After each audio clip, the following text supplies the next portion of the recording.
Concluir este tema de la eutanasia con la postura de la Iglesia. ¿Qué dice la Iglesia a propósito de este tema tan controversial? Y en este sentido tengamos muy presente que la Iglesia doctrinalmente es clara. La definición está dada, así que no es controversial lo que la Iglesia dice, porque es tan clara, como lo vamos a ver, que no deja dudas. ¿La eutanasia es un problema religioso o es un problema moral? Además de ser un problema médico, político, social, la eutanasia es un grave problema moral. Así sea creyente o no creyente, es un problema moral. Quienes creemos en Dios, pues sabemos que Dios es el dador de la vida y es la persona responsable también de nuestra finitud. Así que no está en nosotros definir precisamente eso. Por eso la eutanasia implica matar a un ser querido por Dios, llamado a la vida por Dios, y un Dios que vela por su vida y por su muerte. Por eso es un grave pecado la eutanasia que atenta contra el hombre y por tanto contra Dios. Es una ofensa incluso contra Dios, no solamente contra el hombre. Porque de hecho tenemos en el Decálogo, no matarás, no matarás. Por eso la eutanasia, como cualquier otra forma de homicidio, es un grave pecado contra un hijo de Dios y la Iglesia de hecho lo rechaza por principio. Por eso oponerse a la eutanasia incluso no es una opción exclusiva por la Iglesia. Hay mucha gente que maneja un humanismo que precisamente proclama la defensa de la vida y el derecho a una muerte natural. Se puede hablar en este tema porque, claro, a la Iglesia la atacan porque habla de una cosa y no de la otra. Obviamente que es por puro desconocimiento, porque entonces se hablaría de la pena de muerte, de las guerras, que si la Iglesia está a favor o está en contra, y no hay ninguna contradicción con estos temas, porque de hecho la Iglesia en el derecho canónico habla de la legítima defensa contra cualquier agresión que sea injusta. Es decir, tenemos derecho a defender nuestra vida si ella sufre un atentado, una violentación, que nos la vaya a quitar. Tenemos derecho a esa defensa, nos dice el derecho canónico. Y la Iglesia tampoco es que esté en contra de, hay guerras justas, ¿no?, en donde está de por medio la defensa de la vida. Contrario,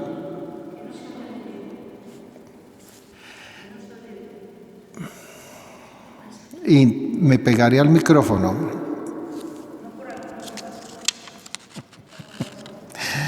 Bueno, decíamos que la Iglesia no es que esté en contra, digamos, en el estricto sentido de las guerras, esto, sino que habla del legítimo derecho a la defensa de la vida, ¿no? Por eso hay guerras que de alguna manera son justas y otras que son totalmente injustas, ¿no? Si miramos un poquito el panorama que está viviendo ahorita, por ejemplo, Israel y Palestina, pues en el sentido bélico, armamentista, pues mientras los palestinos lanzan luces de bengala, pues los israelíes lanzan cohetes que devastan, de hecho han devastado gran parte de donde viven los palestinos. Es un poco eso, ¿no? Las guerras que a veces atentan realmente contra la vida y no permiten una debida defensa de la vida. En ese sentido, la Iglesia no es que sea contradictoria a la hora de decir no a la eutanasia, pero sí a la guerra o sí a la condena de muerte, no. La Iglesia por principio defiende la vida. Obviamente que, como les repito, nos habla es de la defensa de la vida, que tenemos derecho a esa defensa.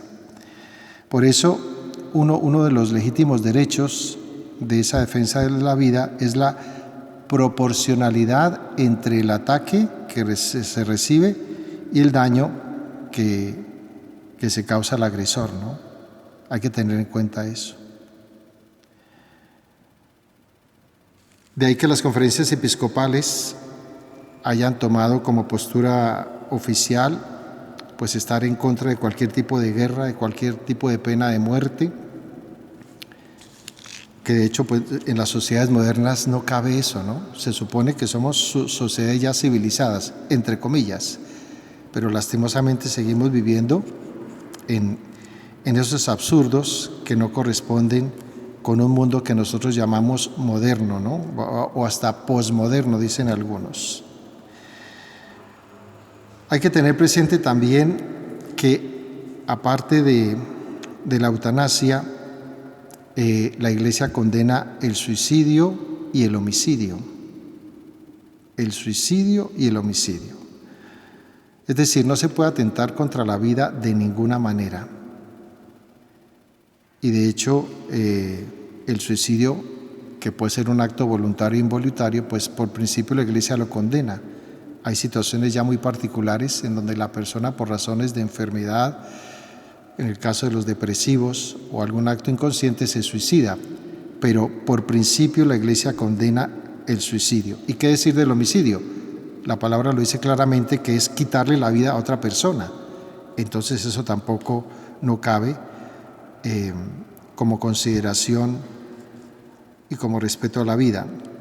Por eso, en contraposición de ese suicidio y de ese homicidio, nosotros podemos ver lo que significa para la Iglesia el martirio, ¿no? Que algunas personas pensarán que es una manera de eutanasia. Entonces yo me ofrezco a la muerte. No. En el caso del martirio, el mártir no se quita la vida, al mártir se la quitan.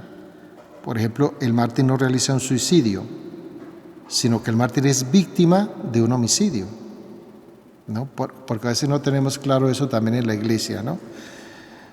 De hecho, las personas que son mártires o son consideradas mártires en la Iglesia, pues tienen una particularidad, y es que ellos donan su vida, la entregan, la ofrecen por otros. Es decir, tienen en tan alta estima la vida que son capaces de ofrendarla por otros, ¿sí?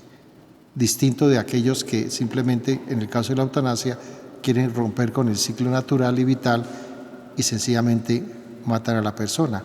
O en el caso del suicidio, que es un atentado contra la persona consciente muchas veces. Y el suicidio, igual, cuando tomamos una determinación que no nos corresponde. El martirio hay que mirarlo también como una entrega física que la persona hace en aras de valores superiores, en este caso Dios, ¿no? Es una persona que su vida adquiere sentido a la hora de ofrendarla por Dios. Incluso recordemos que la vida de la persona se da en la medida en que se ha hecho a imagen y semejanza de Dios. Es decir, la vida humana por sí sola no tendría sentido, sino es a partir de la dignidad que le concede Dios al haber sido creado a imagen y semejanza suya. Esto hace precisamente que el mártir, en referencia a Dios, hace entrega de su vida en aras de un valor superior a su vida, ¿no? Esa es la gran diferencia entre suicidio, homicidio, eutanasia, martirio, porque a la hora de ver la muerte podemos mirarla igual en todos los casos y no es así, ¿no? Ya tenemos claro que la eutanasia, como el suicidio, el homicidio, son atentados contra la vida humana y son quitados.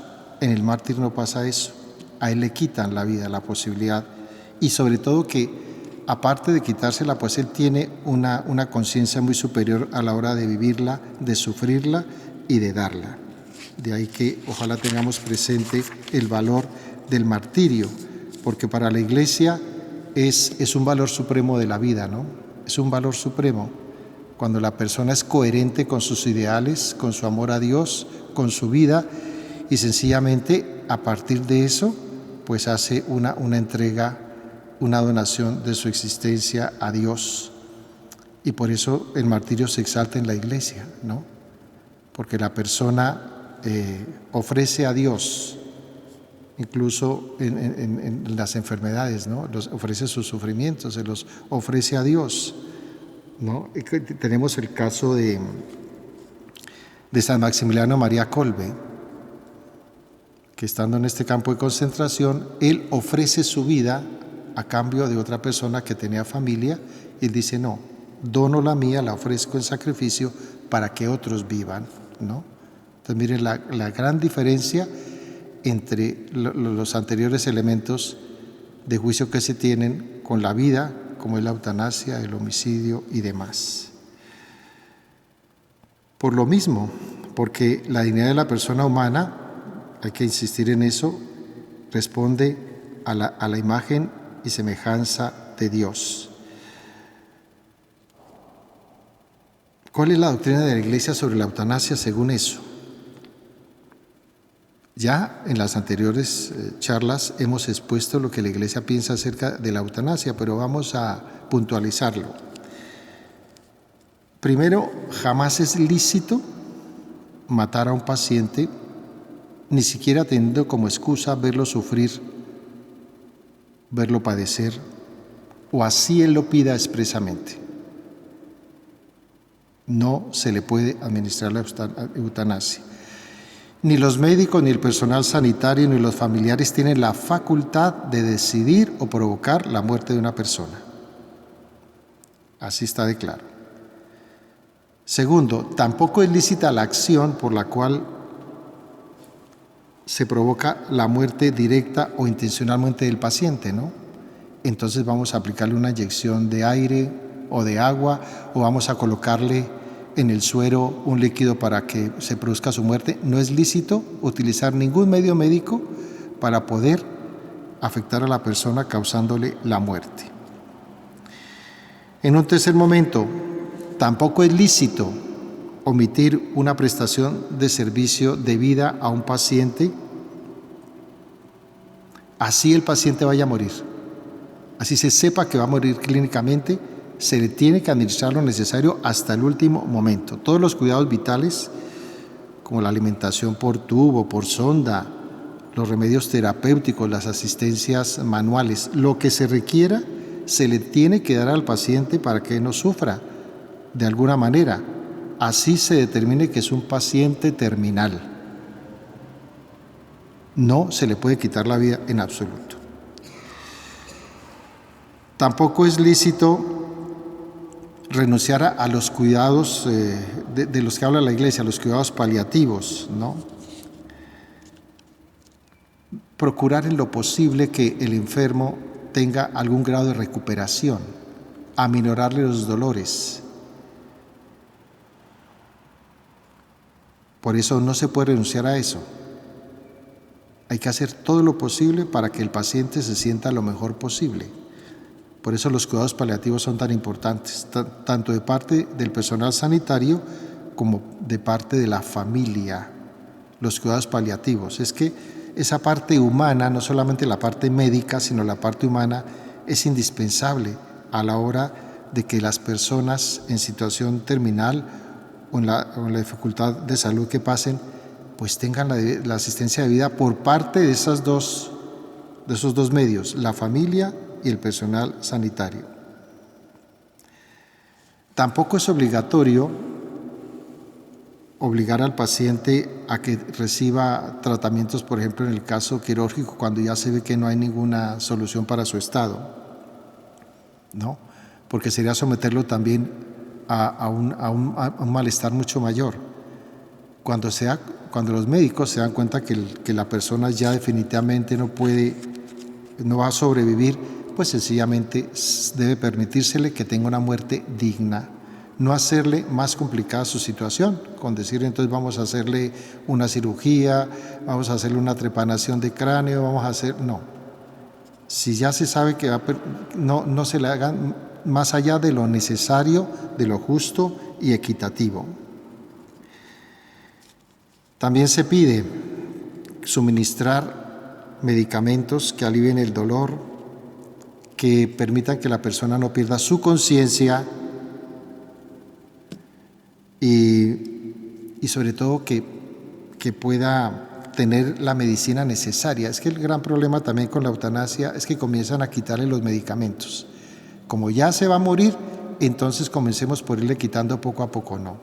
La Iglesia pide que se le suministre todos los medicamentos necesarios para que él pueda soportar su salud, llevar su enfermedad, manejar y sobre todo, pues en lo posible que él pueda tener conciencia de sus actos, de su vida, ¿no? Por eso, o que se deje de utilizar medicamentos o que se utilicen inapropiados, tampoco es lícito. Es lícito también dejar de aplicar los tratamientos manuales, ¿no? Digamos, cuando una persona necesita masajes, necesita ser levantado de la cama, colocado en posiciones favorables.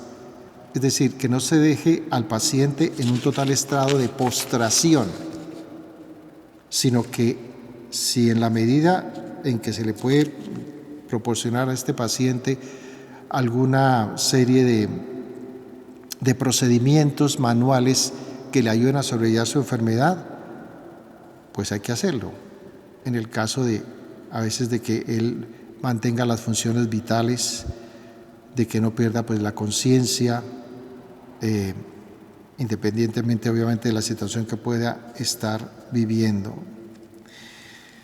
En el caso de las personas minusválidas o con malformaciones, que también tienen derecho como las demás personas, con todos los tratamientos terapéuticos, ¿no? Una de las excusas que se tienen hoy para el aborto es esa, la malformación del feto. La Iglesia pide un respeto absoluto por la vida.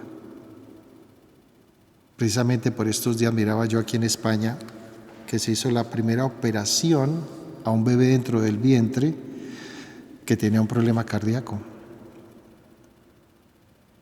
Por eso hay que procurarle todos los medios para salvar la vida. Y si la persona vive en cualquier discapacidad, malformación, impedimento, lo que sea, es una vida. Y hay que respetarla y hay que salvaguardarla. Por eso no es excusa que porque viene con algún impedimento o problema físico, entonces apliquemos también el mismo método. No. Se pide que en la fase prenatal y postnatal se le permitan a las personas los mismos tratamientos terapéuticos que una persona que está enferma de manera terminal. Otro punto, que es lo que pasa en España, el Estado no puede abrogarse, no puede atribuirse el derecho a legalizar la eutanasia. Porque incluso la vida de las personas está por encima del poder de la disposición del Estado. El Estado tiene que respetar a los ciudadanos totalmente, pero cuando coloca una ley de este orden, en donde faculta para que las personas sean asesinadas, pues ya es muy complicado. Entonces el Estado no tiene ningún derecho, no puede abrogarse absolutamente nada a la hora de decidir quién vive y quién muere. Es decir, la eutanasia es un crimen contra la vida humana, contra la ley divina, y en donde se hacen corresponsables todos los que intervienen en la defensa y en el valor que ella tiene. Todos, familia, sanitarios, gobierno, todos son responsables de la defensa de la vida. Tendríamos que hablar sobre la doctrina de la Iglesia sobre el dolor y la muerte, que a veces también nosotros no la tenemos clara, ¿no?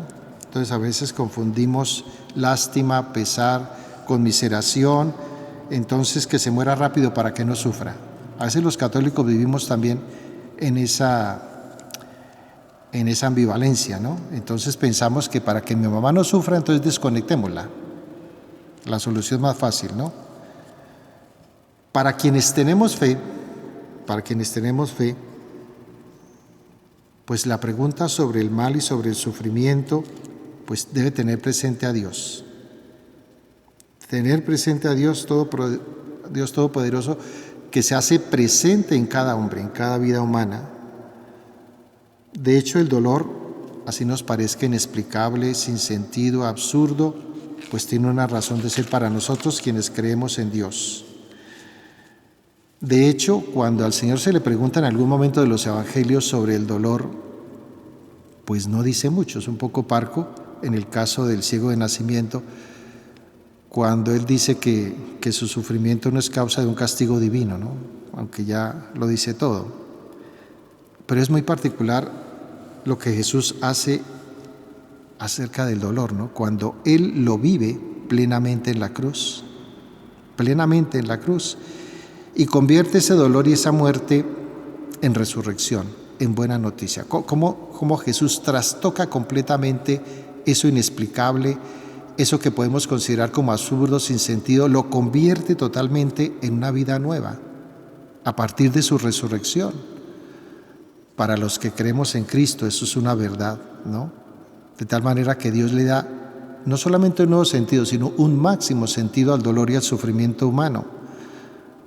De tal manera que la muerte y la enfermedad y lo que podamos pasar de dureza en la vida tiene una razón de ser a partir de Jesucristo, que nosotros a veces lo decimos aquí, sufriente y paciente, sufriente y paciente. Por eso se le pide al enfermo o a los enfermos que imiten a Cristo, y que imitándolo, pues asocien sus sufrimientos, como dice San Pablo, a lo que le faltó al Señor en la cruz. Es decir, para encontrarle sentido al dolor, ¿cierto? Para que no sea una cosa pues como tan humana, como tan dolorosa, que de hecho pues muchos enfermos sobrellevan con mucha, pudiéramos decirlo, placidez el momento de su enfermedad, ofreciéndola a Dios. Eso como hace de llevadero, de tranquilo, de manejable, incluso para la misma familia, ¿no? El asociar a Cristo los sufrimientos. Por eso el Señor no habló del sufrimiento, no creó teorías, no tuvo un discurso bonito, no. Él mismo se convierte para nosotros en un ejemplo del manejo del dolor y del sufrimiento y de la manera como nosotros podemos compartirlo con el Señor. Por eso la Iglesia quiere aportarle a la humanidad precisamente esa vocación de donación en el dolor y el sufrimiento.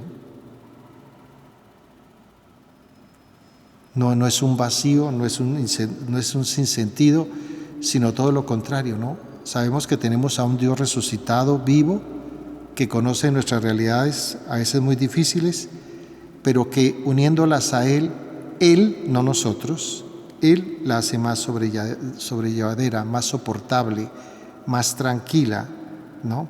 Y esta no es una afirmación sentimental, no es una afirmación como para tranquilizar a las personas, no, es real. De hecho, muchas de las personas que a veces nosotros visitamos en las casas o a veces en los hospitales, lo dicen, ¿no? Que experimentan en ese momento que están viviendo una presencia consoladora, alentadora, que los anima, que los tranquiliza, con la cual pueden precisamente vivir su enfermedad. Así que Cristo, con su muerte, nos dio un ejemplo maravilloso para que nosotros podamos vivir también según Él. Y un ejemplo vivo, porque Jesús no habló del dolor desde lejos, ¿no? Él mismo se hizo dolor y sufrimiento y redención por nosotros. Según esto, ¿cuál debe ser la actitud de un cristiano, de un creyente ante la eutanasia y en general ante el sufrimiento y la muerte propia o la muerte ajena? Es decir, tengamos claridad sobre la vida y la muerte y el sufrimiento, pero no en la desazón, en la incertidumbre, sino saber que nuestra fe nos ayuda y permite que nosotros podamos entender las realidades de la vida sin mayores traumatismos. De hecho, todos los cristianos tenemos que ayudar con nuestras palabras, nuestros actos, nuestras buenas obras, propender por lo que la Iglesia llama una cultura de la vida, en donde no se permita por ningún motivo la eutanasia. ¿Cómo podemos ayudar a que esto sea una feliz realidad? Primero, aceptando el dolor y la muerte cuando nos afecte personalmente, pero con una visión sobrenatural, no terrena, no quedarnos aquí sufriendo, sino saber que eso traspasa las realidades que nosotros podemos percibir, uniéndonos, como ya les decía, a Cristo en su muerte y especialmente en su resurrección, y experimentar en la enfermedad algo muy especial, que es el abrazo de Dios que no nos deja solos. Segundo, según nuestras circunstancias, un apoyo activo a los enfermos. Por eso una de las obras de misericordia es visitar a los enfermos, a los que sufren, llevarles una palabra de aliento y de consuelo, ¿no? Dedicarles un tiempo, unas palabras, una sonrisa, de tal manera que con esos gestos podamos aliviar el dolor y la enfermedad. Tercero, rezando por los que sufren. Qué cosa tan valiosa, rezar por los que sufren, por los profesionales de la salud, por las familias que tienen a sus pacientes. Recuerden que la oración es el arma más poderosa y eficaz con la cual contamos nosotros los cristianos. Otro numeral importante, orarle al Señor por el surgimiento de vocaciones a la vida consagrada que trabaja precisamente con los enfermos, los hermanos hospitalarios, los hermanos de la Madre Teresa, los padres Camilos. Bueno, hay infinidad de instituciones. Qué bueno sería rezar para que hayan vocaciones de tal manera que se pueda atender al enfermo y en él pues mirar a Cristo que sufre y necesita de cuidados. En un quinto momento, acoger con amor en el seno de la familia a nuestros miembros que están enfermos, a nuestros familiares, ¿no? Tener la paciencia, la prontitud, la prudencia, el tacto que a veces no tenemos. La gente se impacienta, se cansa, no sabe qué hacer. Hay que pedirle mucho a Dios que nos regale esas virtudes que incluso las da el Espíritu Santo para que nosotros podamos atender con mucho amor a nuestras familias. Luego, hacer presente en donde podamos, especialmente en los medios de comunicación que a veces distorsionan todo, pues claridad sobre esto. En la medida en que nosotros podamos ayudar a aquella claridad sobre por qué la Iglesia dice no a la eutanasia, hacerlo. Porque a veces los medios se convierten no en ayudas, sino en perjuicios, porque a veces son más voceros del Estado que de la misma ciudadanía. Séptimo, mire que aquí lo mencionan, votando en los procesos electorales por personas que defiendan la vida. Aquí lo menciono como un punto importante, así que tengámoslo presente a la hora de ejercer ese derecho ciudadano. Y finalmente, el personal sanitario, los médicos, las enfermeras, todos los profesionales que promuevan un tipo de medicina y de asistencia hospitalaria centrados en el bienestar del enfermo, ¿no? Lo que nosotros llamamos en la Iglesia la pastoral de la salud, que ojalá se hiciera realmente vida en nuestros hermanos. Y finalmente, algo que les dije en alguna ocasión que para nosotros es definitivo, la unción de los enfermos. La unción, bendita unción.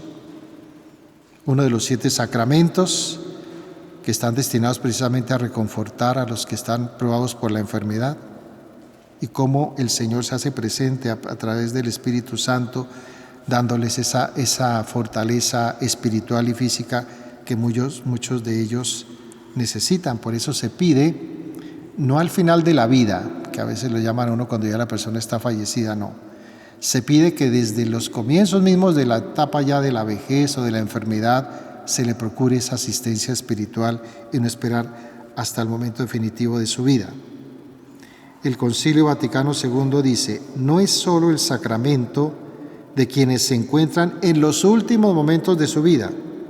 Por tanto, el tiempo oportuno para recibirlo comienza cuando el cristiano ya empieza a estar en peligro de muerte por enfermedad o por vejez, ¿no? Y muy unido a la unción de los enfermos, muy unido, muy intrínseco en él, el viático. Recuerden que la palabra viático es vianda, es lo que se nos da para el camino, ¿no? Lo que llevamos para apaciguar un poco el hambre en el camino. En la iglesia, la recepción de la Eucaristía es muy importante para los enfermos, para que entiendan que van a comenzar una etapa nueva en el Señor, ¿no? Y cómo ese viático les ayudará a hacer ese tránsito de este mundo al Padre. Queridos hermanos, nuestra actitud como cristianos ante la muerte debe ser de una gran esperanza. De hecho, la Iglesia siempre invita a que nosotros invoquemos el nombre de María en el momento definitivo, así como María estuvo junto a la cruz del Señor en el momento de su muerte, que también esté con nosotros. Pero también nuestro querido San José, patrono de la buena muerte, invocarlo permanentemente para que nos tienda la mano en ese momento tan definitivo y podamos hacer ese paso sin mayores dificultades. La actitud de fe, de esperanza, de amor a Dios, de saber confiar en Él, de no tenerle miedo a la muerte, porque no es el fin, como dice el Señor, sino el comienzo. Ahí es donde nosotros realmente comenzamos a vivir. De hecho, la Iglesia, desde sus comienzos, habla no de la muerte, sino de la dormición. O habla también de los dies natalis, lo llama así, es decir, de una nueva vida, ¿no? Nacemos realmente en Cristo en el momento de nuestra muerte, no es el nacimiento biológico, nacemos con la muerte a una vida nueva en Cristo resucitado. Así que damos gracias a Dios que nos ha permitido, vivir esta experiencia alrededor de este tema, que nos sirva a todos, a quienes nos verán por estos medios, para que nosotros no dudemos en ningún momento de sabernos amados por Dios y partícipes de su resurrección. Amén. Gloria al Padre, y al Hijo, y al Espíritu Santo.